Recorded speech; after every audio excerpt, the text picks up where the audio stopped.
Hello friends, ಒಂದು cup coffee ಜೊತೆ ಹೀಗೆ ಒಂದಷ್ಟು ಮಾತನಾಡುವ. ಎಲ್ಲರೂ ಆರಾಮ್ ಅಲ್ವಾ? ಮೊನ್ನೆ ನನ್ನೊಬ್ಬ ಆತ್ಮೀಯರು ಕೇಳಿದರು, ಮೇಡಮ್, ಮನಿ ಹಣದ ಬಗ್ಗೆ ಏನು ಹೇಳುವಿರಿ ಎಂದು. ನಿಮ್ಮ ಅಭಿಪ್ರಾಯ ಏನೆಂದು.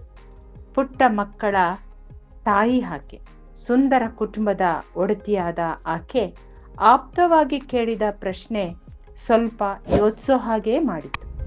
ಹೌದಲ್ವಾ? ಇತ್ತೀಚಿನ ದಿನಗಳಲ್ಲಿ, ಅದು ಕರೋನಾ ನಂತರದ ದಿನಗಳು, ತುಂಬಾನೇ ಕ್ರೂರವಾಗಿದೆ. ಸಮಾಜದಲ್ಲಿ ಹಣವೇ ಪ್ರಾಧಾನ್ಯತೆ ಎಂಬಂತೆ ವರ್ತಿಸುವ ಮನೋಭಾವ ಹೆಚ್ಚಾಗಿದೆ. ನಾವು ಚಿಕ್ಕವರಿದ್ದಾಗ ಸಮಾಜ ಮಾನವೀಯತೆ ಮೇಲೆ ನಿಂತಿತ್ತು. ಅವರವರು ಕೇಳಿ ಪಡೆದು ಬಂದ ರೀತಿಯಲ್ಲಿ ಅವರವರ ವ್ಯಕ್ತಿಗತ ಬದುಕು ನಡೆಯುತ್ತಿತ್ತು. ಅದರಲ್ಲೂ ಮಾನವೀಯತೆ ಇರುತ್ತಿತ್ತು. ಆದರೆ ಇಂದಿನ ಈ ದಿನಗಳು ನಿಂತಿರುವುದು ಒಂದು ಹಣದಿಂದ ಮತ್ತು ಹಣದ ಮೇಲೆ ಕಟ್ಟಿರುವ ಸ್ಟೇಟಸ್ ಮತ್ತು ಅವರವರ ವ್ಯಕ್ತಿಗತ ಅವಶ್ಯಕತೆಯ ಮೇಲೆ ನಿಂತಿದೆ ಸ್ನೇಹಿತರೆ. ಇದು ನನ್ನ ಅನುಭವ. ಬಹುತೇಕ ಸಂಬಂಧಗಳು ಸಾಯೋದು ದುಡ್ಡು ಮುಖ್ಯವಾದಾಗ ಅಲ್ಲ, ದುಡ್ಡೇ ಮುಖ್ಯವಾದಾಗ. ಫ್ರೆಂಡ್ಸ್, ನೆನಪಿರಲಿ ಒಂದು ಕಹಿ ಸತ್ಯ. ಈ ಜಗತ್ತಿನಲ್ಲಿ ಮನುಷ್ಯರಿಂದ ಮನುಷ್ಯರನ್ನ ಬೇರ್ಪಡಿಸುವುದು ಒಂದು ನಾಲಿಗೆ, ಮತ್ತೊಂದು ಹಣ.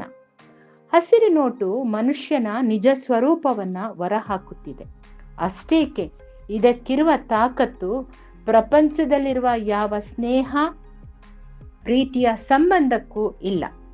ಯಾರು ಹೃದಯದಿಂದ ಸ್ವಚ್ಛವಾಗಿರ್ತಾರೋ ಅವರಿಗಿಂತ ಹಣವಿದ್ದವರು ಸ್ಥಾನಮಾನದಲ್ಲಿ ಎತ್ತರಕ್ಕಿರುವವರನ್ನೇ ಈ ಸಮಾಜ ಇಷ್ಟಪಡೋದು.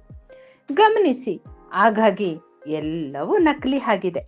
ಜನ್ಮ ಪೂರ್ತಿ ಪುಸ್ತಕ ಓದಿ ಅವುಗಳ ನಡುವೆ ಉಳಿದು ಅದೇ ನಮ್ಮ ಗೆಳೆಯರೇನೋ ಎಂಬಂತೆ ಬದುಕಿದರೂ ಅಲ್ಲಿ ನಾವು ವಿನಯವನ್ನ, ಪ್ರೀತಿಸುವುದನ್ನ, ಗೌರವಿಸುವುದನ್ನ ಕಲಿಯುತ್ತೇವೆ. ಆದರೆ ಜೀವನದ ತಿರುವುಗಳಲ್ಲಿ ಎದುರಾದ ಅಥವಾ ಬಿದ್ದ ಹೊಡೆತ ನಮಗೆ 101 ಪಾಠ ಕಲಿಸುತ್ತದೆ. ಅದು ನನ್ನವರು ಎಂಬ ನಮ್ಮವರಿಂದಲೇ. ಆಗ ಅರ್ಥವಾಗುತ್ತೆ ಹಣ ಎಂಬುದು ಎಷ್ಟು ಪ್ರಬಲ ಎಂದು. ಇದು ಒಂದು ಬದುಕಿನ ಮುಖವಾದರೆ, ಮತ್ತೊಂದು ಮುಖ ಹಣವಂತರು, ಉತ್ತಮ ಸ್ಟೇಟಸ್ ಇದ್ದರೂ ಹಣ ಕೊಟ್ಟರೂ ಖರೀದಿಸಲಾಗದ ವಿಷಯಗಳೂ ಇವೆ. ದುಡ್ಡು ದುಡಿದರೆ ಎಲ್ಲರಿಗೂ ಸಿಗುತ್ತೆ, ಆದರೆ ಹಣ ಕೊಟ್ಟರೂ ಒಳ್ಳೆ ಜನ, ಮನಪೂರ್ವಕವಾಗಿ ಪ್ರೀತಿಸಿ ಸಾಂತ್ವನಿಸುವ ಜನ ಸಿಗುವುದಿಲ್ಲ ಸ್ನೇಹಿತರೆ. ಈ ರೀತಿಯ ಮಾನಸಿಕ ಸ್ಥಿತಿಯ ತಲೆಮಾರಿನ ಜನ ಸರಿದು ಹೋಗುತ್ತಿದ್ದಾರೆ. ಈ ವ್ಯಕ್ತಿಗಳು ದುಡ್ಡಿಗೆ ಸಿಗುವುದಿಲ್ಲ. ಮಾನ ಮರ್ಯಾದೆ, ನಡತೆ, ನೈತಿಕತೆಯಂತೂ ಈ ದಿನಗಳಲ್ಲಿ ಹಣಕ್ಕೆ ಮಾರಾಟವಾಗ್ತಿದೆ. ನೈತಿಕತೆ, ಸಂಸ್ಕಾರವಂತೂ ಹಣದ ಬಳಿ ಕಾಲೂರಿಕೊಂಡು ಕುಳಿತಿವೆ. ಪ್ರೀತಿ, ಗೌರವ, ನಂಬಿಕೆ, ಸಹನೆ ಇನ್ನೂ ದುಡ್ಡಿಗೆ ತಲೆಬಾಗಿಲ್ವೇನೋ ಎಂದು ಅನಿಸುತ್ತೆ. ಆದರೂ ಕೆಲವು ಪ್ರೀತಿ ಸಂಬಂಧಗಳ ಮುರಿವಿಕೆಗೆ ಹಣ, ಅಂತಸ್ತು ಎಂದಾಗ ಯೋಚಿಸೋ ಹಾಗೆಯೂ ಮಾಡುತ್ತಿದೆ. ಸ್ಟೇಟಸ್ ತೋರಿಸಿದಾಗ ಮಾತ್ರ ಈ ಸಮಾಜ ಆಪ್ತರಾಗುವುದು. ಇಲ್ಲದಿದ್ದರೆ ಉನ್ನತ ವಿದ್ಯಾಭ್ಯಾಸ, ಉನ್ನತ ಸ್ಥಾನದಲ್ಲಿದ್ದರೂ ಸರಳತೆಯಿಂದ ಇದ್ದಾರೆ ಅವರನ್ನು ಸಹ ಕೀಳಾಗಿ ನೋಡುವಂತಹ ಮನಸ್ಥಿತಿ ಏರ್ಪಾಟಾಗಿದೆ ಅನ್ನುವುದರಲ್ಲಿ ಯಾವ ಸಂದೇಹವೂ ಇಲ್ಲ. ಹಣದಿಂದ ಖುಷಿ ಕೊಳ್ಳಲು ಸಾಧ್ಯವಿಲ್ಲ, ಆದರೆ ಖುಷಿಯಾಗಿರಲು ಹಣ ಬೇಕೇ ಬೇಕು. ಇದು ಇಂದಿನ ಸಮಾಜದ ಘೋರ ಸತ್ಯ. ದುಡ್ಡೇ ಎಲ್ಲ ಅನ್ನುತ್ತಿದ್ದ ಮನಸ್ಸು ದುಡ್ಡಿಲ್ಲದೆ ಏನೂ ಇಲ್ಲ ಎಂಬ ಮನೋಸ್ಥಿತಿಗೆ ನಾವು ತಲುಪಿದ್ದೇವೆ. ಇದೇ ಸತ್ಯವೂ ಕೂಡ. ಹಣವಿದ್ದರೆ ಬದುಕೇ ಸಂತೋಷ. ಇವೆಲ್ಲ ಸಾಮಾನ್ಯ ಮತ್ತು ಅಸಾಮಾನ್ಯ ನಂಬಿಕೆಗಳು.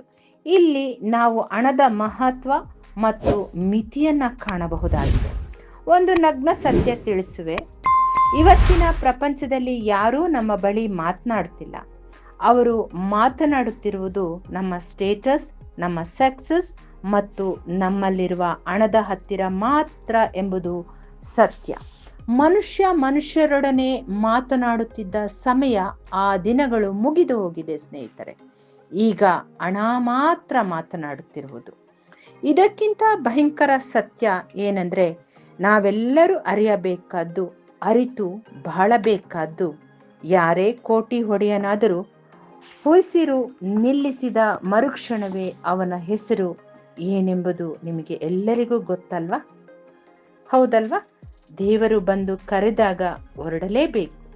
ನನ್ನದು ಎನ್ನುವ ಎಲ್ಲಾ ಬಿಟ್ಟು. ಇವತ್ತು ನನ್ನದೆಂಬುದು ನಾಳೆ ಮತ್ತೊಬ್ಬರದು ಅಲ್ವಾ ಸ್ನೇಹಿತರೆ? ಆದರೂ ಇಂದಿನ ವಿಪರ್ಯಾಸ, ಹಣವಿದ್ದರೇನೆ ಮುಕ್ತಿ ಈ ದೇಹಕ್ಕೆ. ಇದು ಸರಿ ಅನ್ನುವುದಾದರೆ ಲೈಕ್ ಮಾಡಿ, ಶೇರ್ ಮಾಡಿ, ಸಬ್ಸ್ಕ್ರೈಬ್ ಮಾಡಿ, ಬೆಲ್ ಐಕನ್ ಪ್ರೆಸ್ ಮಾಡಿ, ಎನ್ಕರೇಜ್ ಮಾಡಿ. God bless you all.